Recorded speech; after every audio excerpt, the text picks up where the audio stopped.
Que dit Force ouvrière face à la nécessité de résorber le déficit? 7 heures par an, c'est pas grand-chose? Alors, la nécessité de résorber le déficit, de quel déficit parle-t-on? Quand on a rencontré le Premier ministre vendredi dernier, il nous parlait de 50 milliards en mélangeant tout. Hmm. Eh bien là, sur toutes les propositions, j'ai l'impression qu'on est revenu sur les marronniers que la presse reprend souvent, ou le concours Lépine de la connerie. Hmm. Parce que pour le coup, on avait déjà donné le lundi de Pentecôte, journée de solidarité, au moment où il y avait eu tant de décès dans les EHPAD en plein été. On a évalué.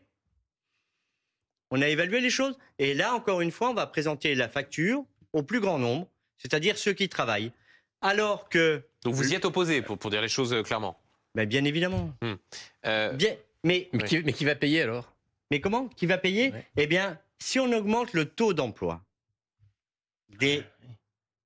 on a le plus bas taux d'emploi de toute l'OCDE des 55-64 ans, c'est la norme OCDE, et seulement 49% des 25-64 ans. Pardon Frédéric Sceaux, je vais dire quelque chose qui ne va pas vous plaire, mais dans le débat sur les retraites... Oui, comme d'habitude. Je ne vais pas dire que la réciproque est vraie, mais... Oui. Ce qui était dit dans le débat sur les retraites, c'était que ce qui permettait d'augmenter le taux d'emploi, c'était précisément d'allonger l'âge légal. Oui. Je ne crois pas savoir que vous soyez favorable au fait d'allonger l'âge légal. Eh bien, quand j'explique cela et quand vous me le dites, je vous rappelle juste que 50% des gens qui liquident leur retraite aujourd'hui, et on n'est pas encore à 64 ans, ne sont plus en emploi. Ils sont à l'assurance chômage, à l'assurance maladie. Vous avez tout à fait raison. Et pour 23 700 d'entre eux, ils sont au RSA parce que pour garder un numéro de sécurité sociale. Vous avez